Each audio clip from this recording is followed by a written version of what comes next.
de la unidad 2, lo que son compuestos orgánicos e inorgánicos, tenemos que vincular el hecho de que como parte estructural de las moléculas, estuvimos explicando en la clase anterior, de que existen estructuras a nivel bioquímico que son básicamente clasificados como grupos funcionales que son importantes para la funcionalidad adecuada de todos los procesos químicos y bioquímicos de lo que son las células.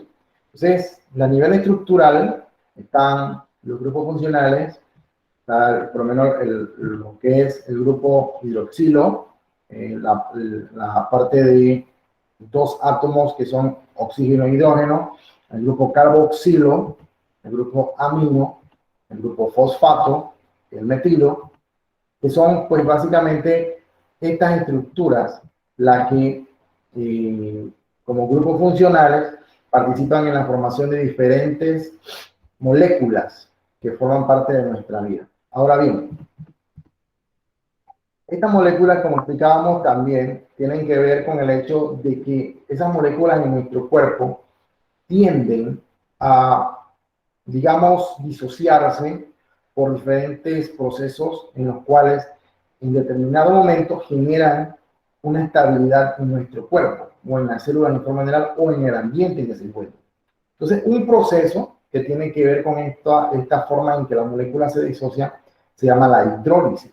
La hidrólisis no es más que el término significa romper con agua, es decir, cuando tenemos moléculas orgánicas, cuando decíamos que esas moléculas se destruyan o en nuestro cuerpo participan enzimas específicas de estos procesos, entonces lo que hacen es que destruyen esas uniones y al destruirse, lo que pasa, el producto es la liberación de moléculas de agua. Entonces a eso se le conoce como hidrólisis, generando un tipo de reacción en la cual genera un producto, el cual se forma entonces una nueva unidad molecular. Entonces, existen diferentes tipos de moléculas orgánicas clasificadas en estos cuatro grupos, lo que son carbohidratos, lípidos, proteínas y ácidos nucleicos, que son los grupos principales de moléculas que forman parte de lo que es nuestra vida. Entonces, a ello, entonces cuando hablamos de moléculas, una cosa es hablar de grupos funcionales, son dos cosas que tenemos que tener en cuenta. Son dos, digamos, clasificaciones que existen. Una es, como vimos acá en la parte de arriba, grupos funcionales, en los cuales, repito, está por lo menos el átomo de hidrógeno, está el grupo hidroxilo, está el grupo carboxilo, el grupo amino, fosfato y metilo, que son estructuras a nivel en la cual los átomos se van uniendo, inclusive por átomos de doble enlace o átomos de enlace sencillo, en los cuales entonces se convierten en grupos funcionales. Pero la otra clasificación que existe es moléculas biológicas o moléculas principales a nivel de nuestra funcionalidad de nuestro cuerpo. Dentro de eso entran los que son los carbohidratos, entran los lípidos,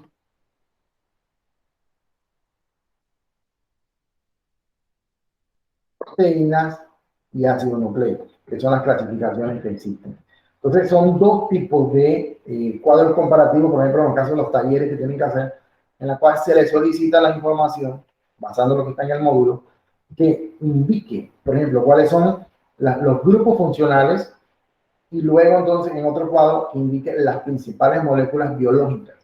Entonces, a la hora de las moléculas biológicas, tenemos que marcar a los carbohidratos, los lípidos, a las proteínas y a los ácidos nucleicos. ¿Qué hace cada uno de ellos? Bueno, este cuadro también está en el módulo. Por lo menos en el caso de los ácidos nucleicos son sumamente importantes porque son la estructura general por la cual se consolida lo que es el ADN, o sea, la estructura primaria de la lectura en el aspecto reproductivo de las células y a nivel de pasar la información de una generación a la otra. Las proteínas, al igual, son proteínas importantes en la cual presentan diferentes tipos de productos, por ejemplo, de la queratina, la seda, la hemoglobina, en el caso de de la sangre, en la cual permite llevar normalmente lo que es el fluido a través de torrentes sanguíneos de la cantidad de oxígeno adecuada, en el caso de los vertebrados. En el caso de la queratina, la proteína específica es el principal componente de la queratina en el caso de los mamíferos, para lo que es el pelo. Si la proteína, en este caso la queratina, por ejemplo, en determinado momento disminuye, por ende entonces van a haber problemas de desprendimiento de cabello y demás. En el caso de la seda, entonces también tiene que ver mucho con la elaboración de ciertos productos de forma natural que, por lo menos en gusanos o en la telaraña de ciertos tipos de arácnidos, los cuales permiten entonces realizar el tipo de reproducción y de alimentación en la forma en que atrapan a sus presas. O sea, todo esto se debe, esa rigidez o esa estructura muy particular de las telarañas y demás, se debe a la seda, que es un tipo de proteína, la cual tiene aminoácidos, tiene átomos de carbono, hidrógeno, oxígeno, nitrógeno y también en algunos casos de azufre, los cuales permiten entonces que se tenga ese tipo de funcionalidad de este tipo de proteína. Si nos vamos a los carbohidratos, entonces los carbohidratos son sumamente importantes porque son los que dan fuente de energía a todos los organismos vivientes. Ejemplo aquí de este tipo de carbohidratos tenemos por lo menos la glucosa, que es la fuente importante de energía para que nuestras células puedan generar ese tipo de funcionalidad normal a través de la obtención de un proceso que se llama respiración celular, en el cual se obtiene una moneda de energía que se llama ATP, adenosintrifosfato. Otro carbohidrato muy importante, la fructosa, la sacarosa, los almidones, que son altamente energéticos, en el caso de las plantas, la celulosa, que también tienen ese tipo de características. Otro aspecto de molécula biológica importante son los lípidos, que son, por ejemplo, los que se pueden encontrar en forma de aceites o grasas, al colesterol, que normalmente estos productos sirven de almacenaje de energía en muchos animales. En el caso del colesterol, comúnmente se encuentra en la parte de la estructura protectora que se llama membrana celular en células eucariotas, la cual tiende, al igual que esta clasificación de estos lípidos, a proteger dentro de la capa de fosfolípidos esa protección de las proteínas integrales y periféricas. Entonces, esta es la clasificación general. En el caso de los monosacáridos, como explicamos en la clase anterior, pues existen diferentes tipos. Por ejemplo, un ejemplo de monosacárido, la glucosa. Aquí tenemos la fórmula química. Tiene 6 átomos de carbono, 12 átomos de hidrógeno y 6 átomos de oxígeno. Y esta es la fórmula entonces que se puede ver cómo están acoplados diferentes grupos funcionales dentro de la estructura molecular de la glucosa. Otro ejemplo, en el caso de la clasificación de carbohidratos, tenemos los disacáridos, que involucran entonces la unión. Por ejemplo, en el caso de la sacarosa, que es la unión de dos moléculas, una molécula de glucosa y una de fructosa. La lactosa, otro ejemplo de disacárido, que es el azúcar normal de la leche, que está unido, o sea, están unidos una molécula de glucosa y una de galactosa. Y la maltosa, que es la unión, que es el azúcar normal de la malta, que son dos moléculas estructuralmente hablando de glucosa. Entonces, todos estos tipos de estructuras moleculares pertenecen a la alta complejidad de estructuras, moléculas orgánicas que son parte de nuestra vida. Y a nivel de los ecosistemas podemos observar, por ejemplo, en el caso de aquí la quitina, que permite entonces una rigidez dentro de ciertos tipos de animales, lo cual le da a su vez un tipo de protección o de otro tipo de insectos. En el caso de los que mencionábamos, no solamente existen en nuestro cuerpo, sino que dentro de la gama de los seres vivos, por ejemplo, en el caso de los lípidos, la cera, que es un lípido altamente saturado que mantiene la firmeza de temperatura ambiente dentro de lo que pueden ser algunos tipos de animales, en este caso de la Apis mellifera, que es la abeja de la miel, que permite mantener esa estructura como un tipo de cera, pero sencillamente porque permite esa contextura la cual sirve de almacenaje para cierto tipo de sustancias. Bueno, la parte de las proteínas, sumamente importante en nuestro cuerpo, porque forman parte de los aminoácidos, que son relativamente una de las fuentes en las cuales permiten lo que es la codificación genética de los individuos. Otras proteínas desempeñan funciones muy importantes. A nivel de proteínas, por ejemplo, las enzimas, que catalizan o aceleran las reacciones bioquímicas. Existen diferentes tipos de enzimas. Las enzimas son digamos, como cierto tipo de sustancias específicas, las cuales van a actuar en determinado momento, pero lo que hacen es que aceleran una reacción metabólica sin que los productos de esa reacción metabólica se vean alterados. Entonces, a nivel de enzimas, nosotros tenemos diferentes tipos de enzimas en nuestro cuerpo. Por ejemplo, tenemos las amilasas, tenemos las catalasas, que son diferentes tipos de enzimas que trabajan en base a ciertos productos. Las proteínas estructurales, por ejemplo, la elastina, que proporcionan el apoyo, y algunas son diferentes en el aspecto de que pueden generar estructuras específicas dentro de ciertos tipos de animales que ayudan a lo que es el complemento de toda su vida a desarrollar diferentes funciones. Esta es la clasificación a su vez de los grupos funcionales de las proteínas. Se basan en la estructura, el movimiento, defensa, almacenamiento, señales y catálisis. Pero si hay estructura, por lo menos las proteínas que forman la piel, por ejemplo, o la queratina del pelo, o la uña. El movimiento tienen que ver mucho las proteínas que tienen que ver con la actina y miosina, que tienen que ver con la contractibilidad de los músculos. En defensa, algún tipo de proteína en anticuerpos, en nuestro torrente sanguíneo.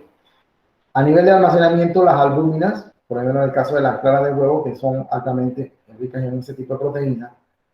En forma de señales, las hormonas, dentro de lo que son feromonas y hormonas que están dentro de lo que es el comportamiento animal, que están en nuestra sangre, también son algún tipo de proteínas.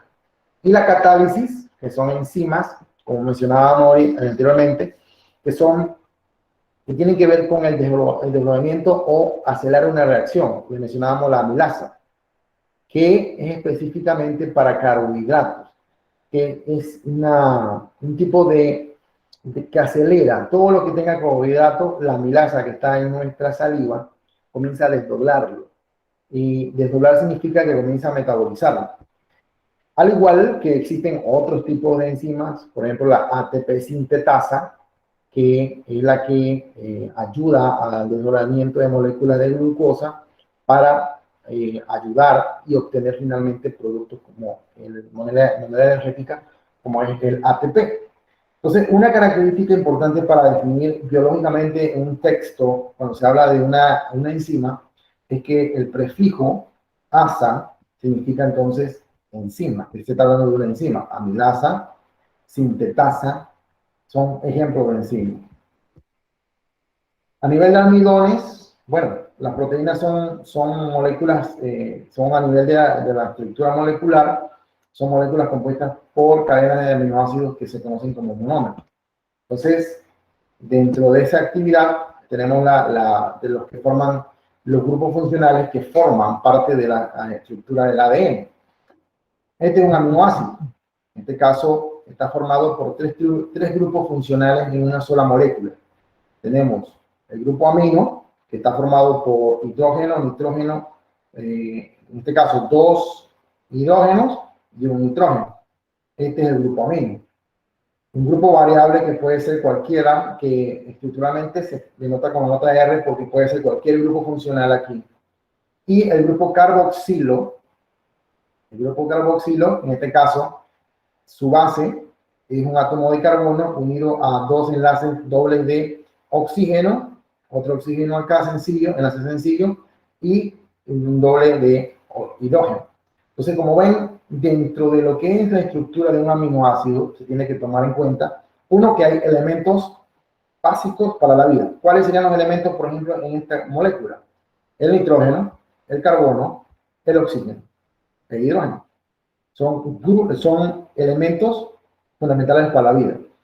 Si hablamos de grupos funcionales, bueno, por ejemplo, tenemos el grupo amino, el grupo carboxilo. Pero si hablamos de estructura molecular, entonces estamos hablando de un aminoácido. Entonces, todo este conjunto de estructuras son grupos funcionales y son moléculas orgánicas.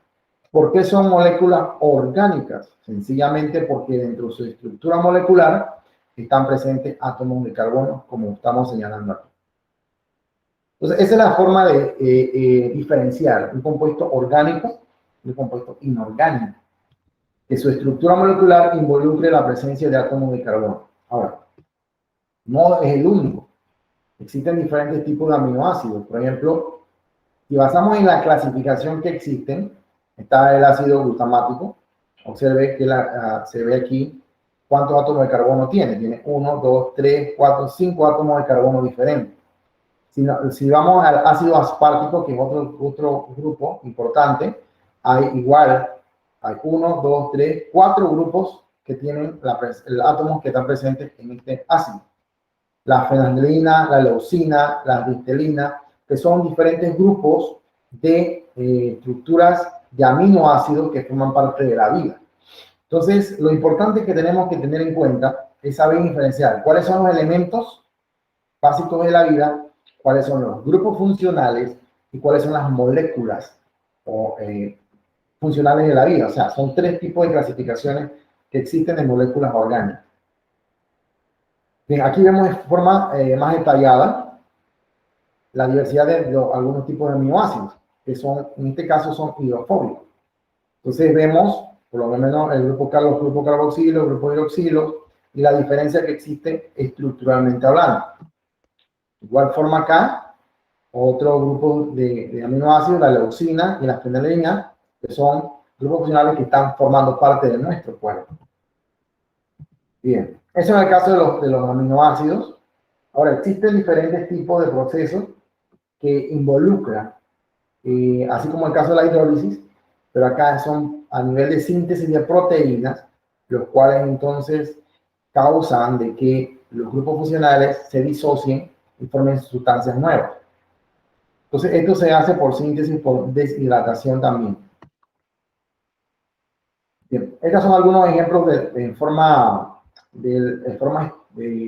los niveles estructurales de las diferentes, por ejemplo, aquí de las proteínas, en este caso de la hemoglobina, que tiene que ver con el hecho de los puntos en los cuales tienen estructuras que permiten que la molécula de oxígeno se acople a la proteína y a través del torrente sanguíneo entonces se distribuya por todo nuestro cuerpo, llevando entonces ese vital elemento químico, el oxígeno, el cual se necesita para que las células puedan trabajar y hacer todas sus funciones metabólicas. En este caso, vamos a analizar entonces los nucleótidos que forman parte de la molécula de ADN. Entonces, dentro de la molécula de ADN se encuentran entonces los nucleótidos, pero los nucleótidos están formados por 3 estructuras o 3 grupos funcionales importantes. El grupo fosfato. ¿Por qué se le llama grupo fosfato? Bueno, sencillamente porque su estructura primaria tenemos un fósforo, el átomo fósforo, el P, este que está aquí, es el fósforo. Ese elemento químico, entonces, está asociado a los grupos hidroxilo, a 2 grupos hidroxilo, y tienen enlaces fuertes con oxígeno. Pero, a su vez, el grupo fosfato está entonces enlazado a un azúcar. En este caso, un azúcar que se le conoce como desoxirribosa. Entonces, ese azúcar, cada una de estas estructuras finales son átomos de carbono, que también tienen grupos funcionales como grupo hidroxilo. Y tiene afuera de eso el átomo el azúcar, que también está enlazada o unida a una base. En este caso, por ejemplo, tenemos esta base que puede ser un grupo amino. Entonces, la molécula de la herencia que son responsables de ese código genético de lectura, el cual pasa la información genética de una célula a otra, son los nucleótidos, que pueden ser de origen de forma de la ribosa, como tenemos aquí la adenina, la guanina, citosina y el grupo uracilo, que se encuentran en el ARN, o sea, el ácido ribonucleico. Y los nucleótidos de desoxirribosa, que se encuentran entonces en la adenina, guanina, citosina y timina, que se encuentran dentro de lo que es el ácido desoxirribonucleico.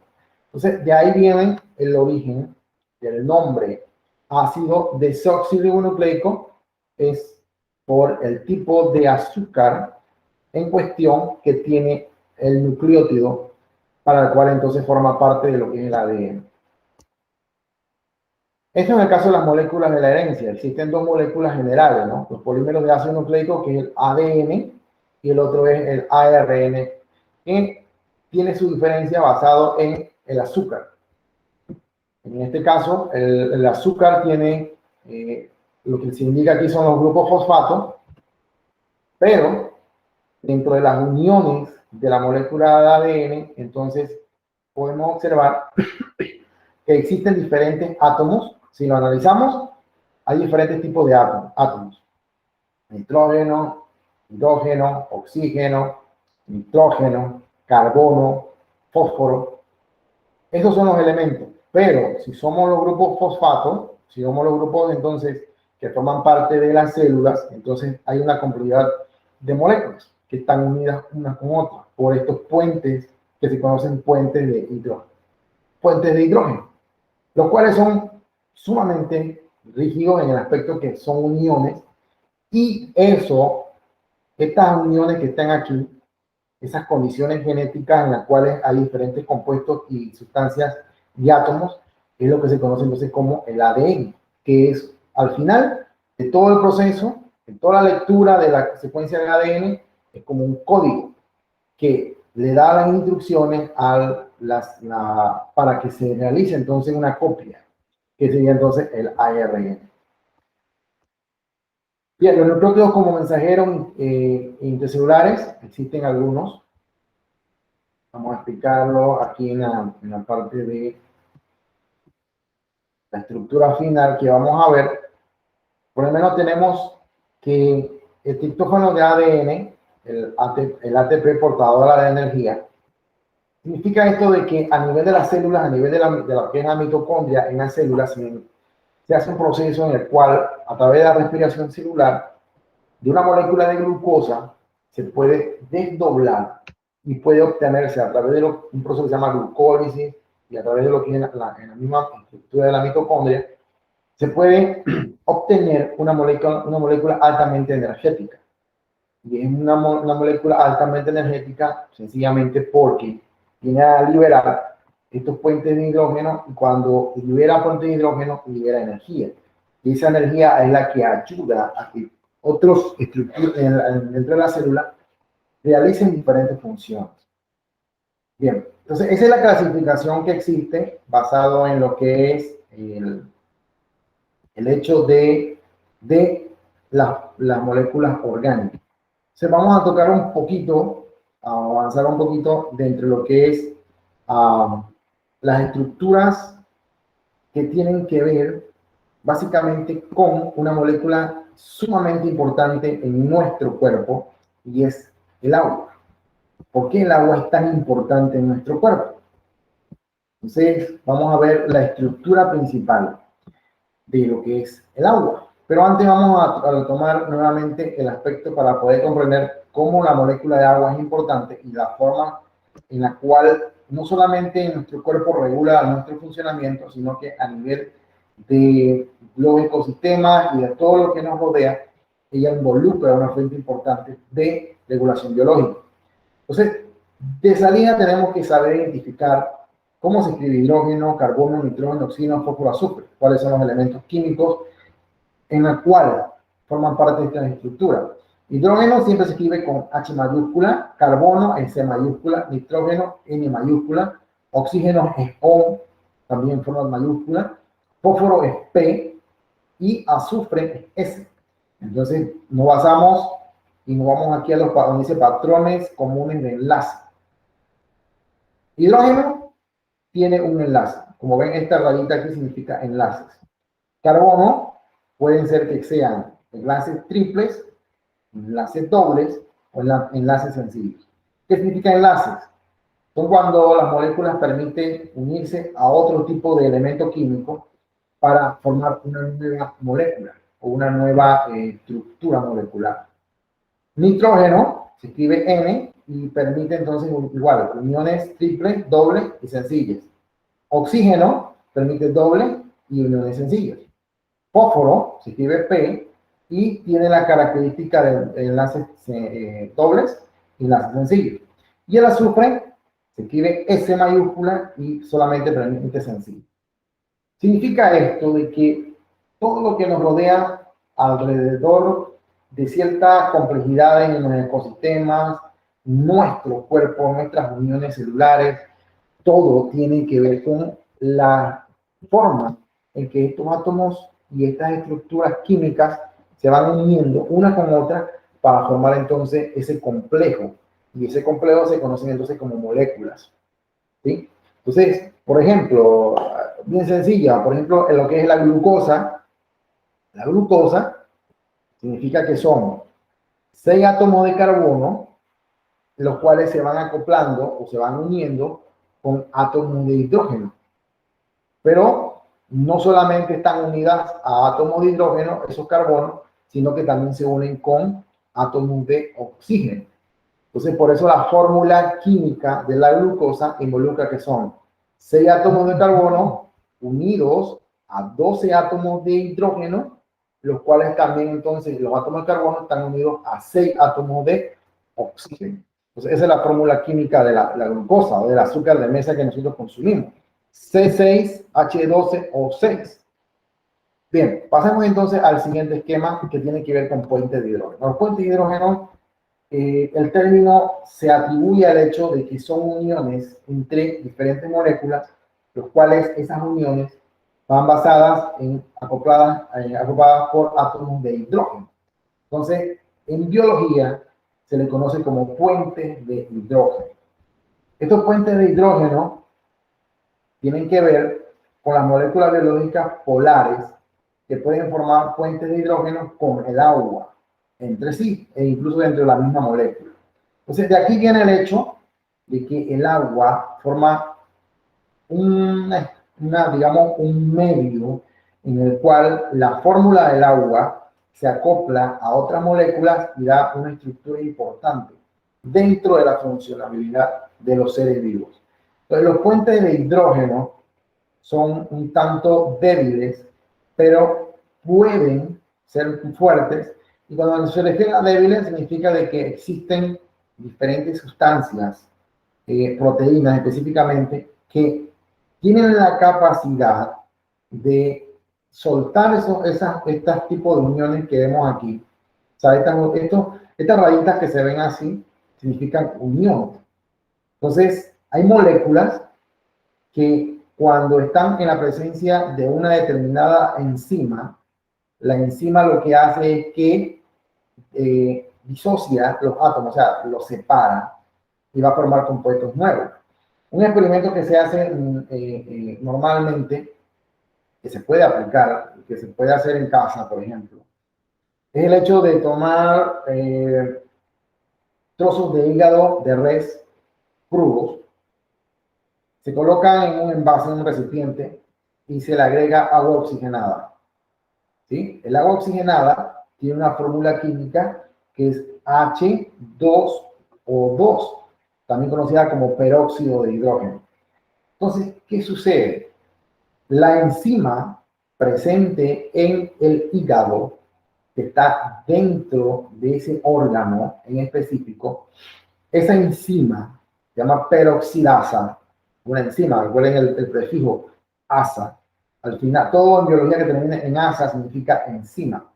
Entonces, la peroxidasa tiene la capacidad de actuar bajo ciertas estructuras moleculares, toma el agua oxigenada y la transforma. O sea, la molécula la disocia.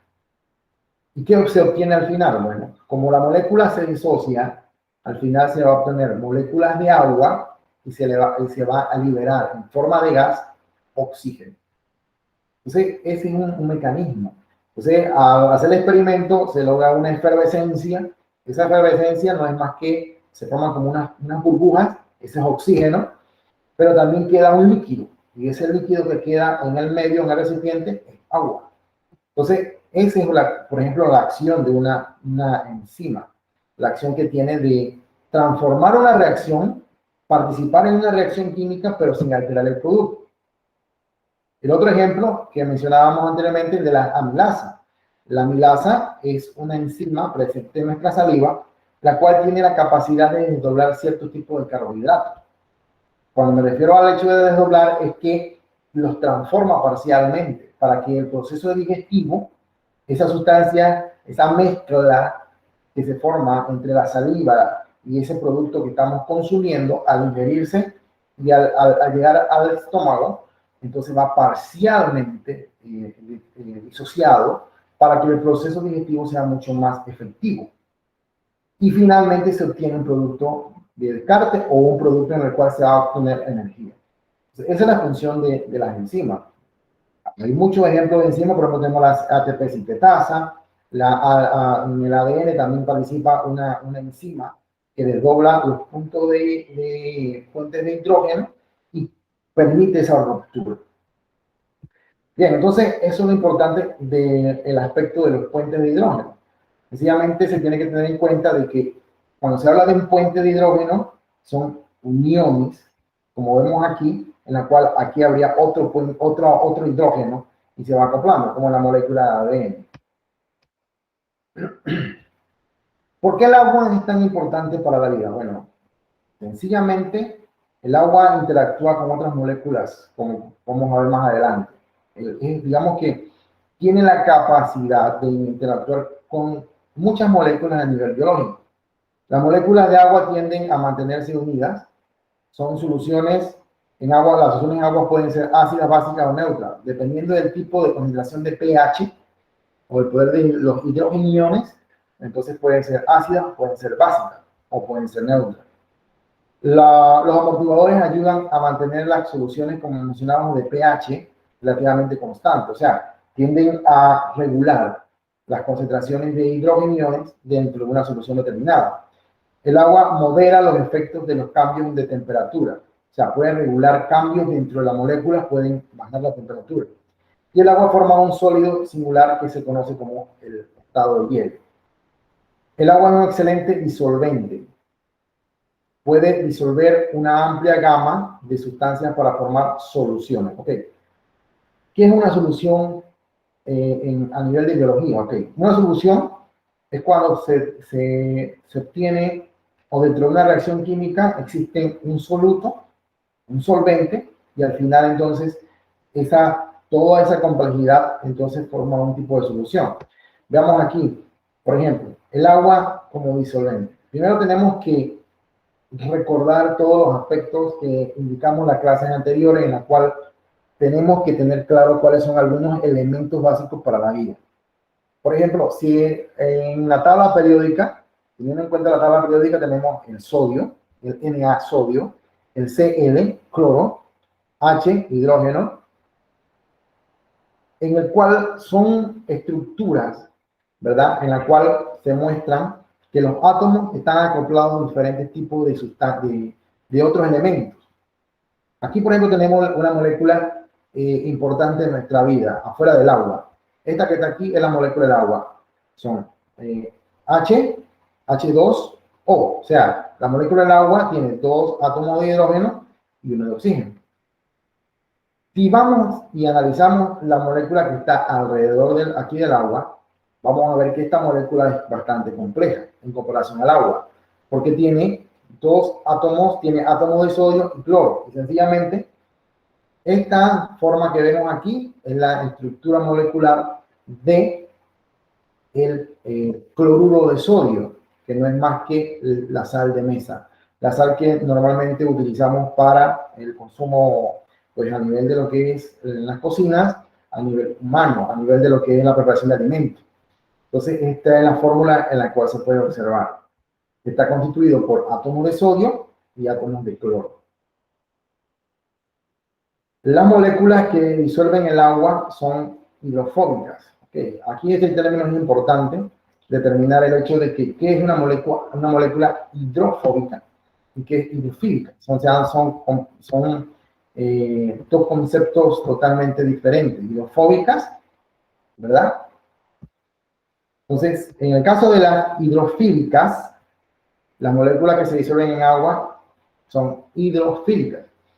Moléculas. Cuando hablamos de moléculas son aquellas en las cuales, si tenemos un recipiente con agua, con H2O, y agregamos de cualquier tipo de sustancia, y la sustancia se disuelve, por ejemplo, puede ser sal, cloruro de sodio, en agua, eso se disuelve. O sea, se crea una forma en la cual los átomos se disocian, el agua tiende a mezclarse y se obtiene entonces otro tipo de sustancia. Entonces las moléculas tienden a disociarse, por lo menos el azúcar. Las moléculas de agua, entre ellas los azúcares, como mencionamos, y los aminoácidos rodean a los iones moléculas polares y los cuales entonces se disuelven. Y aquí está entonces, por ejemplo, lo que tenemos aquí, un grupo de hidroxilo, OH, hay puentes de hidrógeno, tenemos la molécula de glucosa, ¿y qué ocurre? El agua ingresa y disocia la molécula. Pero existen entonces moléculas que son todo lo contrario, que son moléculas que no se disuelven en el agua. Entonces, cuando no se disuelven en el agua, son hidrofóbicas. Entonces, las moléculas de agua repelen a las moléculas no polares sin carga. O sea, cuando hablamos de carga, tenemos que ver si hay electronegatividad, dependiendo de la carga eléctrica, si es positiva o es negativa debido a la cantidad de electrones y protones o si es neutro, como en el caso de las grasas. Y aquí viene un aspecto importante. Por eso es que el caso de los lípidos, como por ejemplo las grasas y los aceites, no pueden ser disociados en el agua, porque tienen, de acuerdo a la cantidad de carga iónica, entonces no se pueden mezclar con los átomos del agua. Y entonces, al no poder mezclarse, entonces se le conoce como moléculas hidrofóbicas. La tendencia de las moléculas no polares a agruparse se llama interacción hidrofóbica. Entonces, el mejor ejemplo es el que tenemos aquí. Por eso es que el agua no puede, cuando mezclamos estos dos tipos de moléculas, agua y aceite, no tienden a mezclarse o no tienden a que el agua logre ingresar a la parte, los átomos de agua, de hidrógeno, de oxígeno, ingresen a la estructura molecular de los lípidos y, por ende, entonces, como no tienen una carga adecuada, entonces sencillamente se repelen, no se atraen, se repelen. Entonces, aquí está la explicación. El agua y el aceite no se mezclan. Se vertió aceite amarillo en el vaso del recipiente con agua, el aceite sube hacia la superficie. El aceite flota porque es más ligero que el agua y porque la gotita debido a que una molécula no polar, hidrofóbica, la cual no es atraída hacia las moléculas polares del agua. O sea, que no hay esa atracción como en el caso de si fuese agua con cloruro de sodio o si fuese agua con glucosa.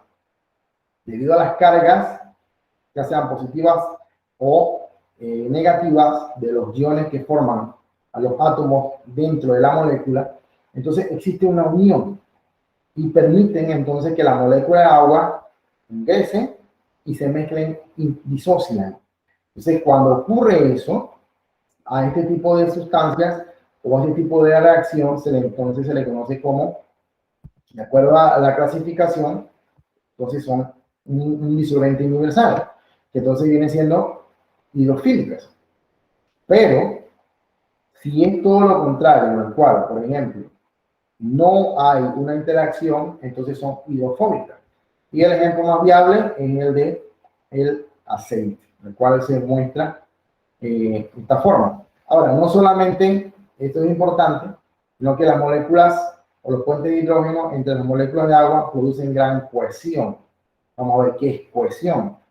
Y la cohesión no es más que el agua, cuando las moléculas pueden formar cadenas que llevan a la humedad en la parte superior de los árboles, o sea que permiten, si hemos visto algunos árboles, algunas plantas tienen que esa parte en la cual el agua, de acuerdo al tipo de sustancia que tiene el árbol o la hoja en particular, el agua cae, no tiende a como a caerse, pero no se mezcla o no se disocia y forman pequeñas gotitas. Entonces esta es la explicación, el término de cohesión. Tienen este tipo de plantas, pues tienen ese tipo de características. También otra característica de las moléculas de agua es que no solamente permiten la cohesión, sino que también producen una tensión superficial. Esa tensión superficial en algunos insectos es aprovechada, porque tienden a crear como una capa o una estabilidad en la cual ciertos insectos, como vamos a ver aquí en la imagen, les permite, como si estuviesen caminando en el agua, porque ellos tienen una estructura a nivel de sus extremidades, las cuales como que no se mezclan hasta cierto punto con el agua, entonces crean como una tensión superficial, la cual le permite desplazarse en un medio determinado. Bien, entonces esta ha sido la introducción a la parte de compuestos orgánicos e inorgánicos esenciales para la vida. Este es un tema bastante amplio, bastante que conlleva tener mucho conocimiento en el aspecto de tabla periódica, saber los elementos básicos para la vida, saber los grupos funcionales, existen algunas reglas que tienen que ver con las uniones de moléculas y demás. Pero a nivel de estructura y la introducción al tema, pues es importante conocer cómo se clasifican los grupos funcionales y las moléculas importantes para la vida. Bueno, entonces vamos a